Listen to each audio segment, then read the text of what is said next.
వచ్చేలా మాట్లాడి నన్ను ఇంకా చెడ్డదాన్ని చేయకు. నీకు చేతులెత్తి దండం పెడుతున్నాను, ఇక్కడి నుంచి వెళ్ళిపో.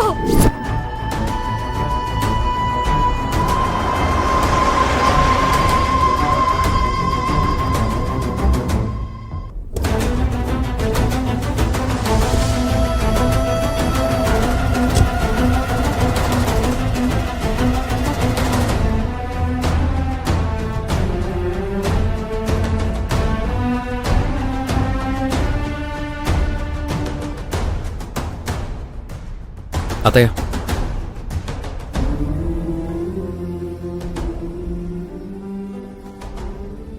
ఏంటి శివ ఇవి? నాకు స్నేహకి ఫారెన్ వెళ్ళడానికి వీసాలు వచ్చేసాయి.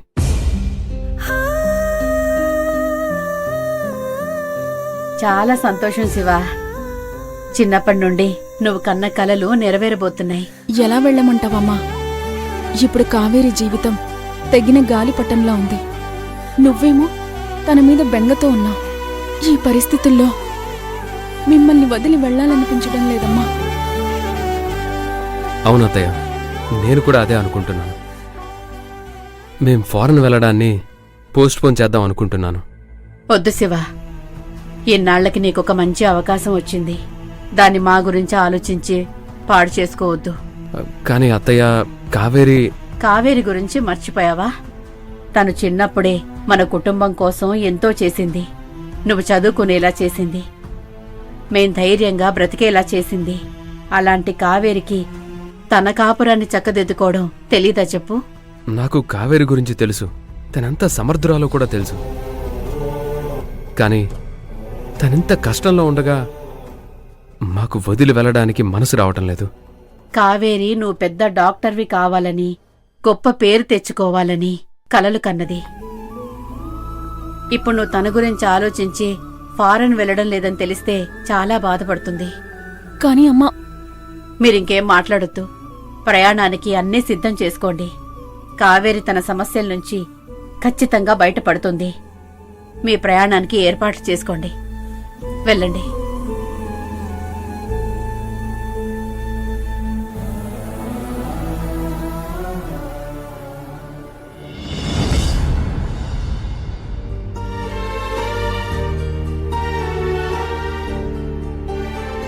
అయ్యా, చూసావా? శివ, స్నేహ నీ కూతురు కాపురం గురించే బెంగపడుతున్నారు. వాళ్ళు విదేశీ ప్రయాణాన్ని కూడా మానుకుందాం అనుకుంటున్నారు. నేనే ధైర్యం చెప్పి పంపిస్తున్నాను. కావేరీ కాపురానికి ఏం కాదని, తన కాపురాన్ని తనే చక్కబెట్టుకుంటుందని నేను వాళ్ళకి నచ్చి చెప్పాను. నా మాట నిజం చెయ్యి. నీ కూతురు జీవితాన్ని బాగుచేయి.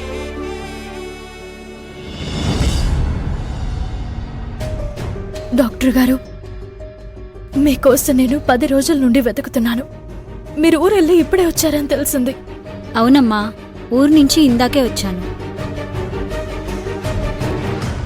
నీ పేరు కావేరి కదూ? నువ్వు పార్వతమ్మగారి మనవరాలివి కదూ? అవునండి, నేను మీకు బానే గుర్తున్నాను. ఆ రోజు మీరు యమచకు లేని ప్రెగ్నెన్సీ, అబార్షన్ అయిందని చెప్పడం వల్ల నేను చాలా ఇబ్బందులు పడుతున్నాను. మీరు డబ్బులకు ఆశపడి చేశారో భయపడి చేశారో తెలీదు కాని మీ వల్ల కావేరి జీవితం నాశనమైపోయింది. నేనెవరి దగ్గర డబ్బులు తీసుకోలేదు, అబద్ధమూ చెప్పలేదు. యమజ నిజంగానే ప్రెగ్నెంట్. అబద్ధాలు చెప్పకండి. నేనెవరో తెలుసా? హెడ్ కానిస్టేబుల్ని. అన్నీ ఎంక్వైరీ చేసే మీ దగ్గరకొచ్చాను. ఇదిగోండి సాక్ష్యం.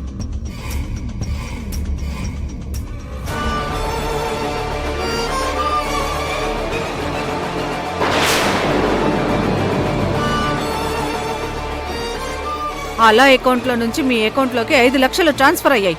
ఈ ఒక్క ఆధారం చాలు మిమ్మల్ని స్టేషన్కి తీసుకెళ్లి మా పద్ధతిలో ఎంక్వైరీ చేయడానికి. మైసమ్మ, నువ్వాగు. డాక్టర్ గారు, మీకు యమజ ఏం చెప్పిందో నాకు తెలీదు, కానీ తనొక్క దుర్మార్గురాలు. ఆస్తి కోసం నా భర్తని మోసంతో పెళ్లి చేసుకోవాలనుకుంది. అందుకే ప్రెగ్నెంట్ అని నాటకం ఆడింది.